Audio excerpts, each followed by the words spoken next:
segunda-feira, 30 de outubro. Bom Dia Brasil está começando.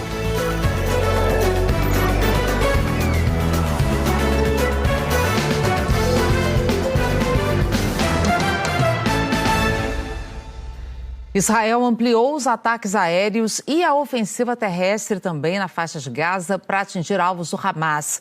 Vamos direto falar com o nosso correspondente em Londres, Murilo Salviano. Murilo, bom dia para você. E enquanto isso, a gente está vendo o território palestino mergulhando cada vez mais numa crise grave, humanitária e social. E com consequências catastróficas para a população civil, né, Ana? Bom dia para você, para todos que nos acompanham. Israel afirma ter atacado mais de 600 alvos do Hamas nas últimas 24 horas. A aviação e a artilharia israelenses lançaram bombardeios pesados em Gaza durante a madrugada, enquanto tropas terrestres apoiadas por tanques enfrentaram combatentes do Hamas.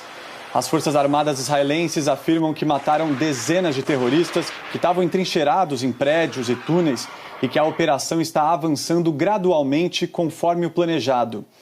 Entre os alvos da artilharia estava uma universidade, de onde Israel diz que um míssil antitanque estava prestes a ser lançado.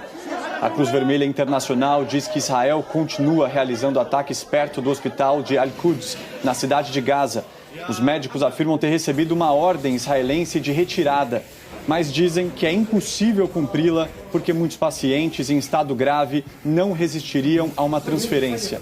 Ainda segundo a Cruz Vermelha, além dos doentes, o hospital abriga 14 mil civis. Outras unidades de saúde também estão servindo de refúgio. O Ministério da Saúde do Hamas afirma que mais de 8 mil pessoas já foram mortas em ataques israelenses, número esse que não pode ser verificado de forma independente. A Agência da ONU para Refugiados Palestinos afirma que Gaza está vivendo um colapso da ordem pública. Ontem, multidões invadiram armazéns das Nações Unidas e levaram toda a comida. Nesse domingo, o maior comboio com ajuda humanitária entrou em Gaza vindo do Egito. Foram 33 caminhões com água, comida, remédios. 117 veículos já entraram em Gaza. O território sofre bloqueio de Israel desde o dia 7 de outubro, quando os terroristas do Hamas mataram mais de 1.400 pessoas em Israel e fizeram mais de 200 reféns. A mãe de 2 adolescentes israelenses que estão nas mãos do Hamas pediu o retorno dos filhos. Ela fez uma animação relatando o sequestro e diz que nenhuma criança deveria ser envolvida no conflito. O promotor do Tribunal Penal Internacional diz que impedir a entrada de ajuda humanitária constitui crime de guerra e pediu o aumento do fluxo de caminhões. Karim Khan também considera o sequestro de israelenses como crime de guerra e já abriu investigações em Israel, em Gaza e na Cisjordânia, que é outro território palestino, onde mais de 110 pessoas já morreram em confronto com tropas israelenses. Em outra frente, Israel também bombardeou hoje alvos na Síria e no Líbano, em resposta a lançamentos de mísseis e foguetes contra o norte do país. O porta-voz do Exército diz que tropas estão posicionadas na fronteira com o Líbano, prontas para qualquer cenário. Ana Paula. Nossa, e o Murilo chamou atenção também nesse domingo uma manifestação de ódio aos judeus na Rússia. Foi ontem à noite na República do Daguestão, Ana. 60 pessoas foram presas. Uma multidão formada predominantemente por jovens e carregando bandeiras palestinas invadiu o aeroporto da capital, Makhatashkala, com gritos antissemitas. Eles tentavam encontrar judeus e israelenses que vinham num voo de Tel Aviv.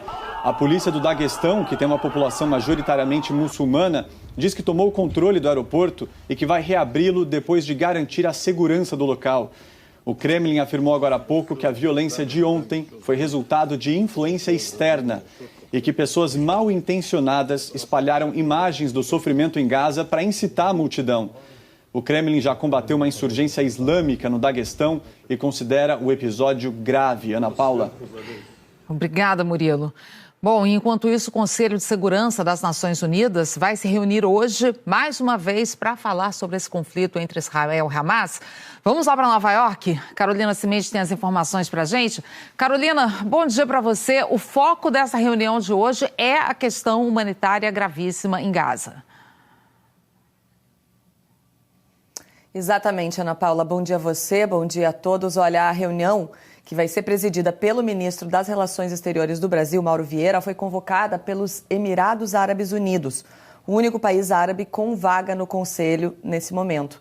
E o país quer tentar aprovar uma resolução com os 15 integrantes para conseguir uma pausa humanitária imediata no conflito, o que permitiria mais facilidade no acesso à ajuda humanitária para a faixa de Gaza.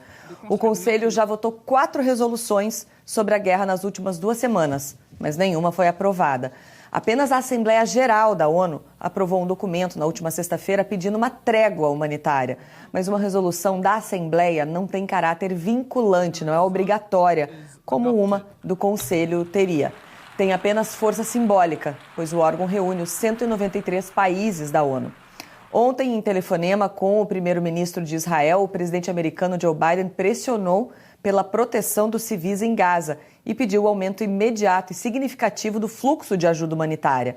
A agência do Ministério de Defesa de Israel, responsável pelos territórios palestinos, disse ontem que vai permitir o aumento da ajuda para Gaza nos próximos dias e pediu que os civis se direcionem a uma zona humanitária no sul de Gaza, perto da fronteira com o Egito.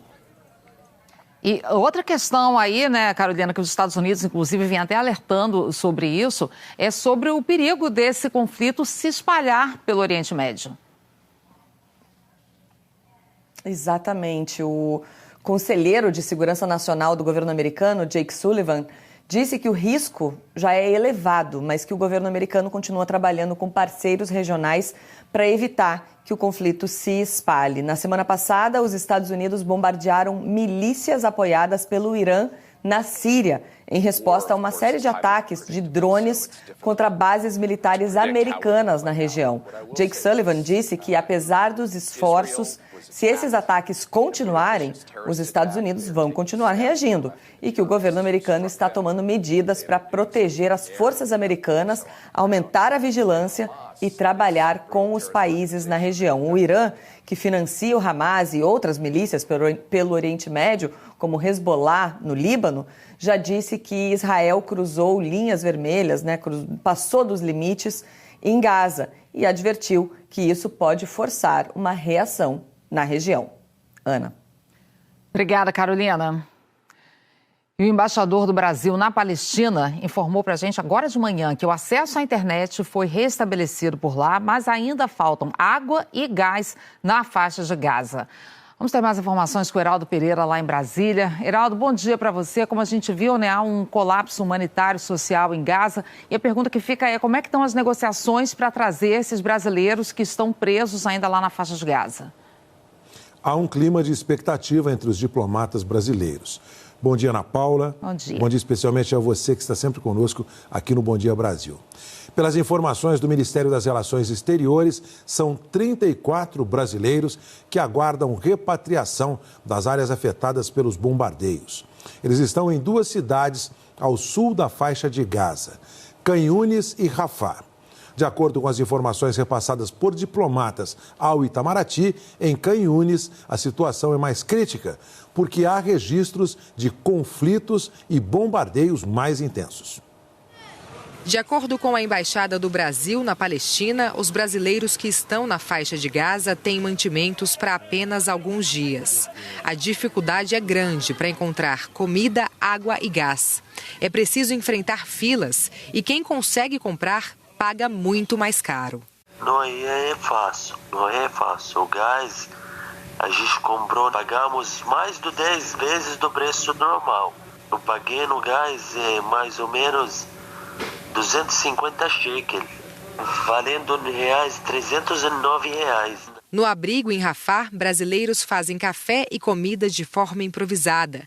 Nos supermercados, os produtos estão acabando. Esse meu marido estava cheio, 3 dias atrás estava cheio de alimentos, de comida, agora está vazio. Com a fronteira fechada, não entra quase nada em Gaza.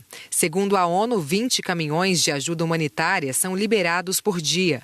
Antes do início da guerra, eram cerca de 500. Right now, Segundo a diretora de Relações Externas da ONU, há muitas coisas no lado egípcio da fronteira. Ela diz que a triagem do conteúdo dos caminhões por Israel está demorando muito e que as pessoas estão desesperadas, com fome e com raiva. A Embaixada do Brasil na Palestina informou que um médico de Jerusalém e psicólogos têm feito atendimento por WhatsApp. O embaixador Alessandro Candeias disse que em Gaza as perspectivas são de rápida degradação das condições de vida e segurança. Por isso é importante retirar os brasileiros de lá o quanto antes. Mas isso depende da liberação da passagem de Rafah, fronteira de Gaza com o Egito. Agora são 34 brasileiros que esperam ser repatriados. Eles estão em 2 cidades do sul de Gaza, Khan Yunis e Rafah. Em Khan Yunis, a situação é mais crítica, porque a cidade fica mais perto da área central de Gaza, onde há mais bombardeios. Na tarde da última sexta-feira, toda a faixa de Gaza sofreu um blackout dos canais de telefonia e redes de internet. A comunicação só foi restabelecida no domingo. Nesse período, um funcionário da embaixada foi pessoalmente até Khan Yunis para assegurar que famílias de brasileiros estavam em segurança. Um avião cedido pela Presidência da República segue no Cairo, capital do Egito. A tripulação ainda aguarda ordens para poder trazer os brasileiros de volta. A aeronáutica vai investigar a queda de um monomotor pouco depois da decolagem em Rio Branco. O avião explodiu e matou todos os 12 ocupantes, entre eles uma criança de 1 ano e 7 meses. Parentes das vítimas estiveram no Instituto Médico Legal de Rio Branco. A Marilene perdeu o sobrinho, que era dentista. Raimundo Nonato tinha 32 anos e morava em Eirunepé, no interior do Amazonas. Ele estava em Rio Branco fazendo uma especialização. Deixou mulher e 2 filhos. Ele era uma pessoa muito família. Ele tem um filho em Manaus, tem uma filhinha que não tem nem 1 ano.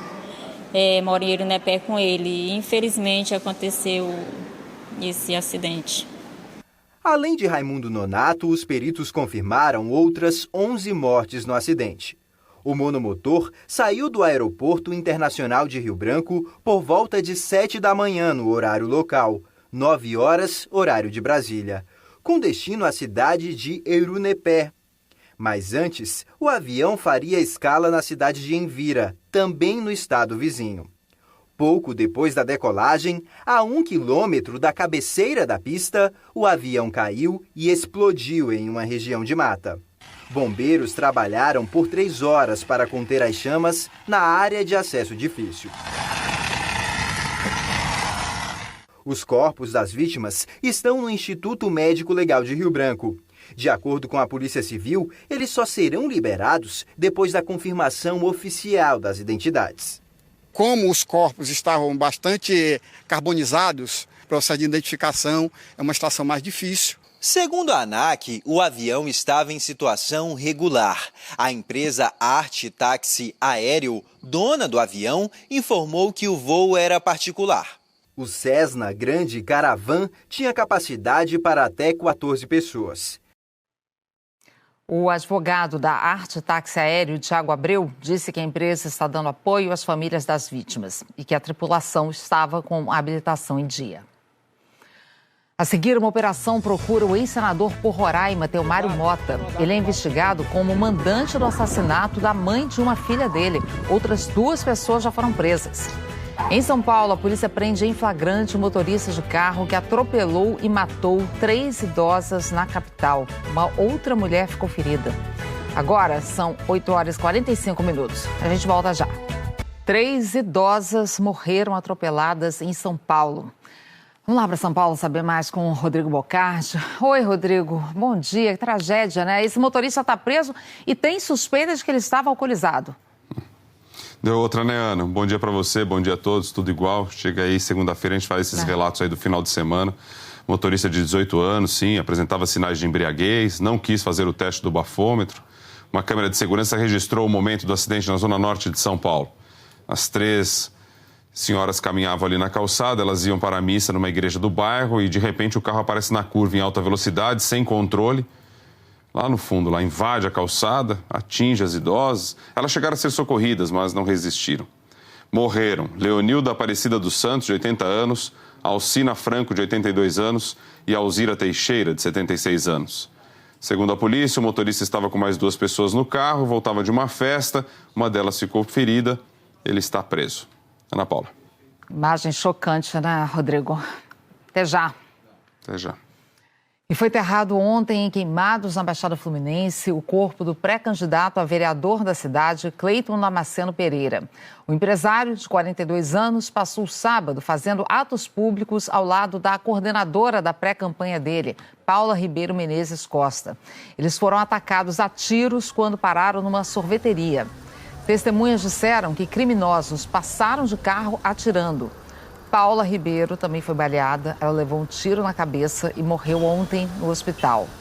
Cleiton era aliado político do prefeito de Belford Roxo, Vaguinho, do Republicanos. A Delegacia de Homicídios da Baixada Fluminense investiga se o crime tem motivação política. E tem reunião hoje em Brasília para discutir medidas sobre a crise de segurança no Rio de Janeiro. O governador Cláudio Castro quer ajuda do Congresso para ampliar o combate ao crime organizado. Heraldo chegando aqui de volta com os detalhes. Há toda uma mobilização nos poderes, Ana Paula, no Congresso, Executivo também, no Judiciário. Hoje está marcada uma reunião aqui em Brasília entre o secretário executivo do Ministério da Justiça, Ricardo Capelli, e o secretário-chefe da Casa Civil do Estado do Rio de Janeiro, Nicola Mittioni. O encontro, segundo Capelli, para acertar detalhes da criação de uma força-tarefa contra o crime organizado no Estado do Rio de Janeiro. De acordo com o secretário executivo do Ministério da Justiça, o foco do grupo será tentar identificar movimentações financeiras, ilegais e lavagem de dinheiro para tentar enfraquecer a atuação dos grupos criminosos que atuam no Estado do Rio de Janeiro. Quem tem todas as informações é a repórter Joconda Brasil. Aqui está ela no Palácio do Planalto. Bom dia, Joconda. Heraldo, bom dia. A Força-Tarefa pretende investigar a movimentação financeira das quadrilhas, as operações atípicas que ajudam a financiar o crime organizado. O foco está nas imobiliárias, distribuidoras de bebidas, pequenos comércios nas regiões dominadas por traficantes e por milícias. Empresas que fornecem serviços de internet e de distribuição de gás também estão entre os possíveis investigados. De acordo com o secretário executivo do Ministério da Justiça, Ricardo Capelli, o governo federal vai atuar em conjunto com o governo do Rio em inteligência financeira para asfixiar a movimentação de dinheiro do crime organizado, que muitas vezes usa essas empresas para lavagem de dinheiro. A reunião entre Capelli e o secretário da Casa Civil do Rio de Janeiro está marcada para hoje, no fim da tarde. Heraldo. Joconda Brasil, direto do Palácio do Planalto. Temos, então, a busca por esta parceria do governo federal com as forças estaduais na área de inteligência para tentar combater o crime organizado. Esta parceria vem ganhando força aqui em Brasília. Vamos, então, conosco aqui no estúdio em Brasília, Gerson Camarote. Camarote, bom dia. O que a gente pode esperar dessas reuniões? Sempre essas tentativas de parceria no governo federal, que mobiliza Congresso, Judiciário, enfim. Bom dia. Verdade, Heraldo. Bom dia a você, bom dia a todos. Heraldo, a grande questão que se coloca, além desse foco na inteligência, que o secretário executivo Capelli está colocando como prioridade, você tem também a questão da participação de forças federais. Isso daí deve acontecer, inclusive poderia ter sido hoje essa reunião, mas por questões de agenda, essa reunião deve acontecer amanhã, novamente, entre o Rui Costa, chefe da Casa Civil, o ministro Amúcio Monteiro, da Defesa, e também o ministro da Justiça, Flávio Dino. O que é que você tem em relação a isso? Você tem um pedido colocado pelo governador do Rio de Janeiro para a presença maior, não só da Polícia Federal, e aí vai agir mais inteligência, não só da Força Nacional também, e da Polícia Rodoviária Federal, mas também de militares. Então, a expectativa, sim, de um reforço, principalmente para aeroportos, de integrantes da aeronáutica, em portos do Rio de Janeiro, da Marinha, inclusive no patrulhamento, e também nas fronteiras. Isso daí pode, sim, estar sendo analisado para a presença também do Exército. Ou seja, um reforço. Agora, isso não significa patrulhamento, como chegou a ser aventado em algum momento, o próprio presidente Lula já descartou isso, ou como eu já ouvi também essa expressão, colocar militar para subir comunidades, para subir morros no Rio de Janeiro. Isso daí está completamente descartado. Camarote, bom dia para você. Aproveitando sua presença aqui para falar de um outro assunto, a declaração do presidente Lula de que o déficit das contas públicas não precisa ser zero, né? A declaração que foi dada na sexta-feira, mas desde então vem dando trabalho para a equipe econômica. E isso bem na semana em que o Banco Central se reúne para definir a nova taxa de juros. Pois é, Ana, bom dia para você. Olha, isso foi muito negativo, Ana. Essa fala do presidente Lula ainda está repercutindo. A grande questão que se coloca é que se enfraquece o discurso da equipe econômica, do déficit zero. Você tinha, inclusive, na última ata do Copom, a questão que era colocada como principal: governo perseguir esse déficit zero, essa meta no próximo ano, e isso fica descartado pelo presidente Lula. Qual o impacto disso? É a grande preocupação, inclusive na equipe econômica, é a sinalização. Já se sabia que ia ser difícil alcançar esse déficit zero no próximo ano. Haveria, sim, um esforço maior, inclusive com a possibilidade de contingenciamento. Isso não era descartado. Agora, quando o presidente Lula fala isso, você tem flexibilização, inclusive da pauta que está no Congresso Nacional, inclusive para a criação de novos tributos. Mais do que isso, uma sinalização para que haja e que seja mais fácil a aprovação, por exemplo, daquelas chamadas pautas bombas, que aumentam e muito a questão fiscal, o déficit fiscal. Então, essa é uma preocupação da equipe econômica, além de expor uma divisão no governo. Então, a fala do Lula ainda está repercutindo, além... não digo agora, dessa decisão do Banco Central, não deve ter alteração em relação à o ritmo da queda de juros, mas isso pode afetar lá na frente, sim. Ana. Ok, obrigada, Camarote. Até mais. O Tribunal de Justiça do Rio Grande do Sul afastou 14 estagiários suspeitos de vender informações sobre mandados judiciais e processos para integrantes de facções criminosas. Essa denúncia foi exibida ontem no Fantástico. Eles são acusados de vazar informações sigilosas de processos, mandados de prisão ou de busca e apreensão contra traficantes de drogas ligados a uma facção criminosa. Eles recebiam informações consecutivas sobre quando seriam cumpridos os mandados, quem seriam os alvos. A depender do investigado, maior o preço cobrado pelos estagiários. De acordo com essa importância, com o grau hierárquico que eles ocupam na organização. A polícia diz que combater o tráfico na região não tem sido fácil por causa dos vazamentos de operações sigilosas. Quando a polícia preparava outra investida contra a quadrilha, um bandido avisa ao outro por mensagem. A mulher do foro diz que tem uma mega operação sigilosa. A mulher do fórum seria uma estagiária do Tribunal de Justiça do Rio Grande do Sul que forneceu informações para a quadrilha. É muito difícil apurar exatamente a quantidade de operações que foram frustradas em razão desses estagiários, desses servidores, justamente pelo conhecimento prévio possível dos investigados. Santa Maria, interior do Rio Grande do Sul. Em maio do ano passado, policiais da Delegacia de Homicídios estavam prestes a cumprir a ordem de prisão de um gerente do tráfico de drogas. Mas... chegando ao local, nos deparamos com casas vazias, como se já estivessem nos esperando. As investigações da promotoria mostram que o mandado de busca contra o traficante foi vazado com a senha de uma servidora do Fórum de São Gabriel, cidade que fica a 162 quilômetros de Santa Maria.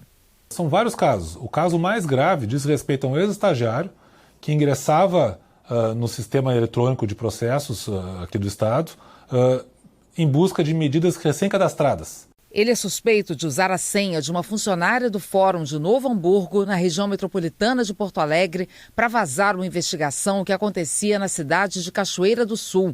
E o estagiário foi além. Ele se fez passar por um policial, cobrando R$4.000, para que a busca não fosse cumprida. O Tribunal de Justiça, que participa das investigações, já afastou 14 estagiários e investiga a utilização indevida das senhas de outros 7 servidores. Eles podem responder por violação de sigilo funcional e associação criminosa, com pena total de até 7 anos. Todas as senhas foram trocadas, desde magistrados a estagiários. O tribunal orientando os servidores a não repassarem senhas. Magistrados não repassarem senha. A senha é uma informação pessoal do indivíduo, então não pode repassar. A gente volta a seguir. Você vai ver que cursinhos fazem aulões para revisar conteúdo e aliviar a pressão dos alunos que vão fazer o Enem. Peritos de Los Angeles pedem mais exames no corpo do ator Matthew Perry, conhecido pela série Friends. Ele foi encontrado morto na banheira de casa. Vai ser velado agora de manhã em São Paulo o corpo do filósofo e sociólogo Danilo Santos de Miranda. Ele teve papel importante na cultura do país ao dirigir por mais de 40 anos o Sesc São Paulo. Agora 8h59. Estamos de volta com notícias de agora de manhã. A Polícia Civil de Roraima está fazendo uma operação para prender o ex-senador Telmário Mota. Ele é suspeito de ser o mandante do assassinato da mulher com quem ele teve uma filha. Vamos ao vivo lá para Boa Vista. Camila Costa tem mais informações sobre isso para a gente. Bom dia, Camila. Oi, Ana Paula, bom dia para você, bom dia para todos. Agentes da Polícia Civil aqui de Roraima estão nas ruas desde o início da manhã de hoje, cumprindo 7 mandados de busca e apreensão e 3 mandados de prisão. Um deles é um mandado de prisão temporária por 30 dias contra o ex-senador Telmário Mota. Ele é suspeito de ser o mandante do assassinato de Antônia Araújo de Souza, de 52 anos, com quem tem uma filha. O crime aconteceu no dia 29 de setembro desse ano e, segundo informações da polícia, o ex-senador Telmário Mota está em Brasília, mas ainda não foi localizado. Conforme uma investigação, Telmário tinha uma disputa judicial sobre pensão alimentícia com a vítima, com quem tem uma filha adolescente. Essa filha denunciou Telmário no ano passado por estupro. À época, Telmário afirmou que a filha tinha sido influenciada por pessoas com quem ele tinha desafetos. A polícia já prendeu Leandro Luz da Conceição, suspeito de ser o assassino de Antônia, e ainda procura o sobrinho de Telmário, Harrison Ney Correia Mota, suspeito de envolvimento no crime. A gente procurou a defesa do ex-senador Telmário Mota, mas a gente ainda não teve nenhum retorno. Ana Paula? Portanto, Camila, temos aí um ex-senador da República acusado de estuprar uma filha adolescente e agora acusado também de assassinato da mãe dessa filha. Operação nas ruas lá em Roraima. Qualquer novidade traz aqui pra gente. Obrigada. Morreu aos 80 anos o sociólogo, filósofo e ex-seminarista Danilo Santos de Miranda. Vamos lá para São Paulo, que ele fez um trabalho muito relevante para a cultura aí em São Paulo, né, Rodrigo? Para a cultura, para o esporte, foram mais de 50 anos de trabalho dele à frente do SESC, o Serviço Social do Comércio em São Paulo. O Thiago Scheuer acompanha o velório e tem outras informações para nós. Bom dia. Oi, Rodrigo, bom dia para você e para quem está com a gente no Bom Dia Brasil. O velório reservado à família e também aos amigos mais próximos começou às 8 horas da manhã, vai até às 10, quando será aberto ao público. Danilo Santos de Miranda estava internado desde o começo desse mês num hospital aqui na capital paulista e ele morreu ontem. A causa da morte não foi divulgada. Ele nasceu em Campos dos Goitacazes, no Rio de Janeiro, em 1943, e em São Paulo estudou religião e filosofia num mosteiro no interior do estado e ciências sociais na capital. Começou a trabalhar no SESC São Paulo em 1968 e aí em 1984 ele assumiu a direção da instituição. O trabalho à frente do SESC rendeu inclusive a Danilo uma reportagem no The New York Times, um dos principais jornais norte-americanos. Durante os mais de 50 anos na entidade, ele passou quase 40 na direção. Abriu dezenas de unidades do SESC, tanto no interior quanto aqui na capital paulista. A última foi aberta, inclusive, semana passada na zona norte da cidade. A morte foi informada pelo SESC São Paulo pelas redes sociais no início da madrugada e em entrevista ao programa Conversa com o Bial, em junho de 2021, o sociólogo defendeu que o legado do SESC seja a inclusão das pessoas nas artes, nos esportes e também a diversidade. A cultura é transversal. A cultura está presente em todas as manifestações públicas do poder, inclusive nas questões ligadas à própria economia, a própria administração de todos os processos. A educação nem se fala. A educação não se faz sem ter a presença da cultura como elemento vital, central, fundamental. A cultura é muito, muito mais do que isso. O velório de Danilo de Miranda será numa das unidades mais bonitas do Sesc em São Paulo, do bairro da Pompeia, onde nós vimos o Thiago Scheuer, fica na zona oeste da cidade, portanto, então, das 10 da manhã até as 3 da tarde, e será aberto ao público. A cerimônia de cremação será às 5 da tarde. Ana Paula. Despedida a ele que deixou um belo trabalho, né, Rodrigo? Até já. Até já. Autoridades médicas de Los Angeles pediram mais investigações para determinar a causa da morte do ator Matthew Perry, conhecido por interpretar o personagem Chandler na série Friends. Carolina Cimente aqui de volta com os detalhes, outras informações disso. Pois é, Ana Paula, as autoridades do órgão equivalente ao Instituto Médico Legal de Los Angeles disseram que a causa da morte de Matthew Perry está pendente de investigações adicionais. O corpo já passou por autópsia e, inclusive, já está pronto para ser entregue aos parentes dele, que ainda não anunciaram as informações sobre o funeral. Os examinadores estão esperando o resultado de exames toxicológicos para saber se alguma substância externa pode ter contribuído para a morte do ator. A polícia, até agora, está trabalhando com a hipótese de afogamento, porque ele foi encontrado em uma banheira de hidromassagem na casa dele em Los Angeles. Não há indício de crime no local, segundo as autoridades, e muitos fãs de Friends prestaram homenagens ao ator na esquina do prédio aqui em Nova York. O prédio deles na série, né? Era onde os personagens moravam. E os criadores de Friends, Martha Kaufman e David Crane, e o produtor executivo, Kevin Bright, divulgaram uma nota dizendo que a morte dele ainda parece impossível e que se sentem abençoados por terem conhecido Matthew. Os colegas do elenco principal ainda não se manifestaram em público, mas a gente sabe que eles estão se reunindo e devem divulgar uma nota conjunta nas próximas horas. Ana Paula. Muito triste. Obrigada, Carolina. Bom, por aqui, em todo o Brasil, alunos se preparam para as provas do Enem nos próximos 2 finais de semana. Primeira etapa é domingo, agora já, dia 5. Em Goiânia, um aulão reuniu 5.000 estudantes. Alunos cheios de sonhos e força de vontade. Eu quero fazer engenharia mecânica. Pretendo fazer zootecnia, medicina veterinária. Um fim de semana todo de preparação para o Exame Nacional do Ensino Médio. Cerca de 5.000 alunos participaram dos 2 dias de revisão neste teatro de Goiânia. Na reta final, o momento é para tirar todas as dúvidas. Esse momento é importantíssimo para aquelas orientações finais, dar uma reforçada naqueles assuntos de maior recorrência, aqueles conteúdos que sempre aparecem nas edições do Enem. E também para ganhar confiança, para ficar mais animado, o astral lá em cima. Isso é fundamental. É uma maratona de 28 aulas com conteúdos estratégicos para ir bem no Enem. No aulão, o aluno aprende não só as disciplinas cobradas na prova, mas também recebe dicas para controlar a emoção. O candidato é feito com 3 pilares: cognitivo, fisiológico e emocional. O sono, o aeróbico, a alimentação e, claro, o pensar positivo. Você já fez tudo que deveria fazer, está preparado e agora encarar o Enem não vai ter surpresa. É só aplicar tudo que você estudou. Quase 4 milhões de brasileiros devem fazer o Enem. São conteúdos que a gente já viu, só que a gente acaba esquecendo e é bom para lembrar, né? A animação e muito conhecimento não faltaram por aqui.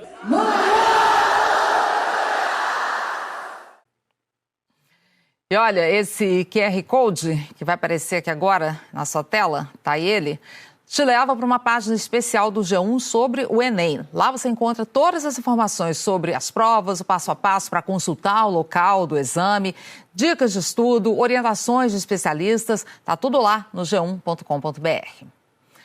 Intervalo, daqui a pouco você vai ver que a explosão dos casos de dengue no país aumenta a preocupação com uma nova onda da doença. O Ministério da Saúde orienta que a prevenção tem que começar agora. E a previsão do tempo com alertas de temporais para o centro-sul do país. No Paraná, a chuva está deixando cidades debaixo d'água e aumenta a vazão das cataratas do Iguaçu. A gente já volta? Agora são 9h12, horário de Brasília. De alerta para uma nova onda de dengue no país. O número de casos no Sudeste esse ano disparou.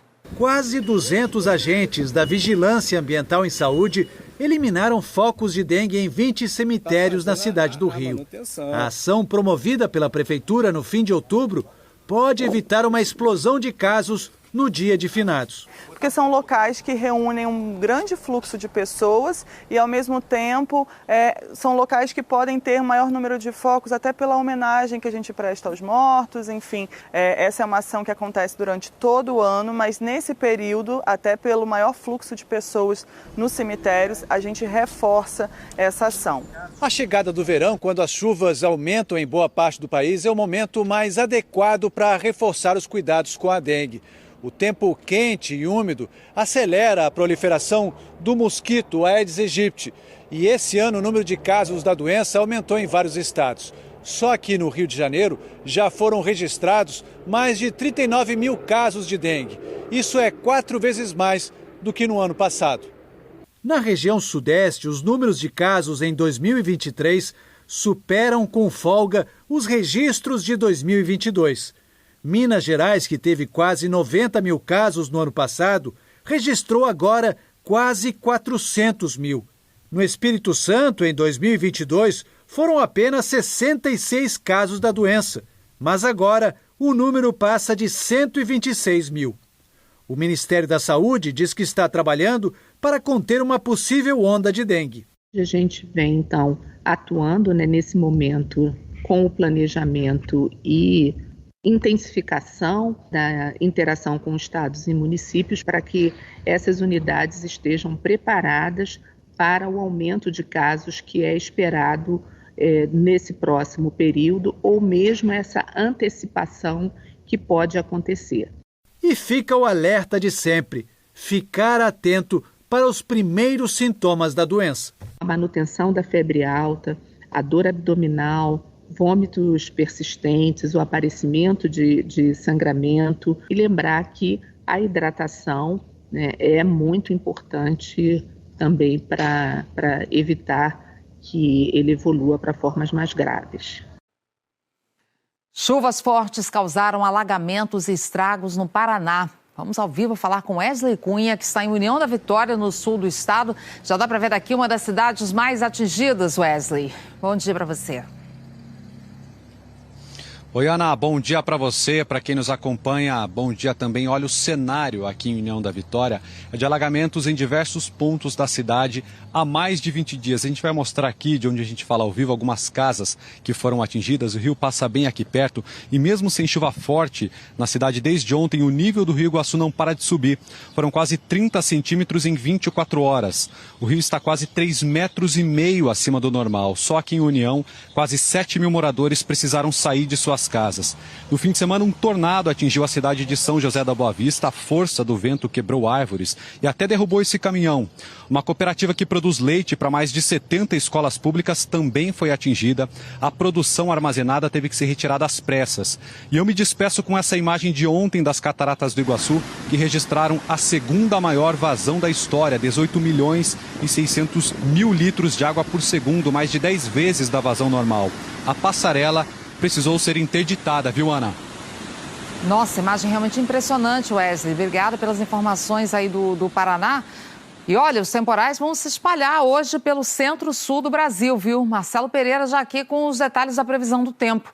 Bom dia, Marcelo.